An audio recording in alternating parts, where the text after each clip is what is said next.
Mardi 3 avril 2018, un an après l'élection. Bonjour, bonjour. Ça va et vous? Karine produit des fruits et légumes 100% bio. Zéro pesticides, zéro OGM. L'aide à l'installation pour 300 000 nouveaux agriculteurs et le prêt à taux zéro du pôle public bancaire lui ont permis de créer une coopérative de production. Il livre plusieurs cantines scolaires et quelques clients privés en circuit court, directement du producteur au consommateur. François est patron. Pour ses clients, il a fait le choix du passage au bio. Pour lui, le carnet de commandes est plein tous les jours car les salaires ont augmenté. Même celui de Sarah, la serveuse. 173 € de plus sur sa fiche de paye. Il ne s'en plaint pas car son impôt sur les sociétés a baissé de 33 à 25%. Investir dans la transition écologique, produire et consommer autrement, augmenter les salaires et aider les petits entrepreneurs, ce sont les propositions de Jean-Luc Mélenchon qui permettent de relancer l'économie. La vraie. Celle qui fait que tous les jours, des millions de Français et Françaises peuvent avoir confiance en l'avenir.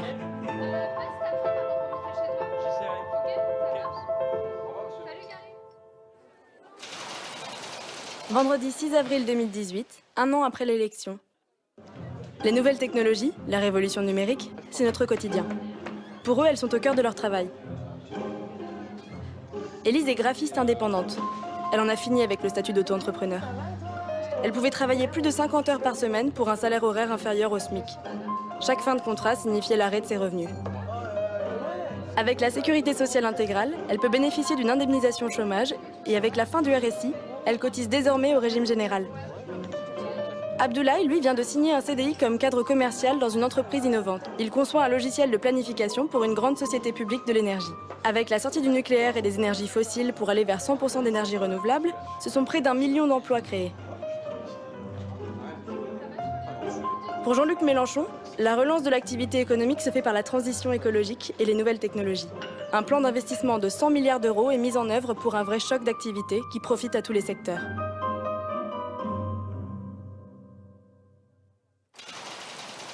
Lundi 9 avril 2018, un an après l'élection.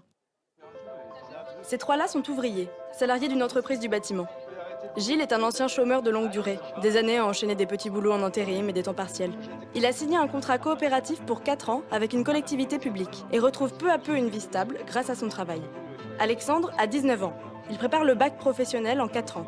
Sans l'allocation d'autonomie jeunesse de 800 € par mois, il n'aurait pas pu poursuivre ses études. Laurent est diplômé d'une maîtrise. Il enchaînait les contrats courts et ne trouvait pas à se loger. La garantie universelle des loyers l'a aidé à convaincre un propriétaire de lui louer. Avec son contrat jeune, il a aussi 5 ans d'emploi garanti. Autant d'années d'expérience et de stabilité. Ces situations sont la réalité de millions de citoyens. Le chômage de masse n'est pas une fatalité. La lutte contre la précarité est une urgence sociale. L'État doit aider les chômeurs longue durée à revenir en emploi et les jeunes à démarrer dans la vie.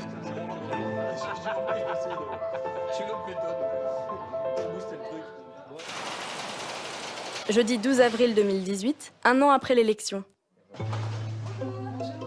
Eva est agent de recrutement. Son métier consiste à sélectionner des profils de candidats pour des postes que proposent des entreprises. Sarah, elle, cherche un emploi. Elle avait renoncé à occuper un emploi rémunéré, faute de place en crèche. Un choix difficile. Un choix qu'elle n'aurait pas dû avoir à faire. Avec la mise en place du service public unique d'accueil de la petite enfance, elle peut enfin envisager de reprendre un poste à temps plein et vivre sa carrière professionnelle sans contrainte. Mais pas facile ces années sans travail. Ce trou dans le CV. Les inégalités qui pèsent sur les femmes, Eva les connaît. Elle-même les a subies comme 26% des femmes. À travail égal, expérience égale, son collègue masculin était mieux payé qu'elle. Eva est désormais payée comme son collègue. Au vu des sanctions prévues par la grande loi sur l'égalité femmes-hommes, son entreprise a revu sa politique salariale. Pour Jean-Luc Mélenchon, il faut aussi inscrire dans la Constitution le droit à l'IVG pour empêcher toute remise en cause et affirmer le droit des femmes de disposer de leur personne.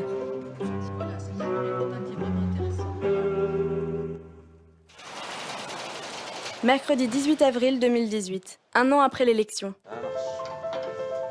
Sabrina est interne en médecine. Avec le plan Zéro déserts médicaux, elle va consacrer ses premières années à travailler pour l'État dans une zone rurale. Elle sera intégrée à un centre médical public. L'accès aux soins est un enjeu qui peut avoir des conséquences dramatiques. Chaque territoire doit être suffisamment équipé. La santé publique recrutera des personnels en plus. Fabien, lui, est policier. Il appartient au service de police de proximité. Fini la politique du chiffre qui le mettait sous pression constante. Aujourd'hui, son rapport aux habitants du quartier dont il assure la sécurité n'est plus aussi tendu. Il a pour mission de nouer des liens avec les gens et d'intervenir quand un problème est signalé. Avec la dépénalisation du cannabis, son rôle a changé. Le trafic s'est considérablement réduit, faute d'acheteurs qui préfèrent le cannabis en vente contrôlée par l'État. La délinquance n'est pas une fatalité. On peut l'endiguer à condition de s'attaquer sérieusement aux sources que sont le grand banditisme et les grands trafiquants. Dans nos rues et nos quartiers, la police de proximité est beaucoup plus efficace pour assurer la sécurité que la police des flagrants délits qui a conduit à des dérives intolérables.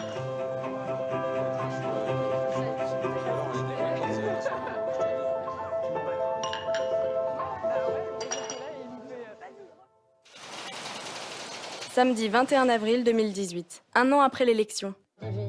L'éducation est un sujet central dans la vie de Claire. En plus de son travail d'employée de banque, elle consacre plusieurs heures par semaine à ses 2 enfants. L'aide aux devoirs et les activités périscolaires occupent une partie de son temps et de son budget. La gratuité de l'école et ses activités, c'est être certaine que ses enfants n'en seront pas privés, quels que soient ses revenus.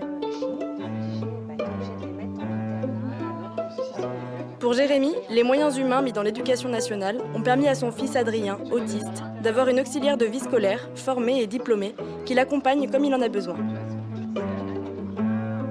Pour Leïla, maman d'un enfant de 3 ans et d'un nourrisson, avec la cantine gratuite et 100% bio, le service public de la petite enfance, elle a le sentiment qu'on donne le meilleur à ses enfants.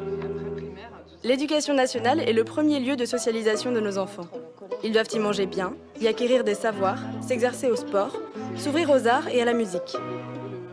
Jean-Luc Mélenchon la veut gratuite et obligatoire de 3 à 18 ans.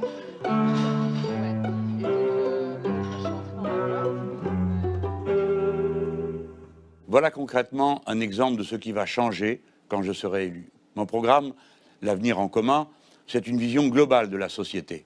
Mais il comporte 357 mesures précises pour que la vie de chacun d'entre vous change en mieux. Le 23 avril, avec la force du peuple, tout est possible. Allez, viennent les jours heureux et le goût du bonheur.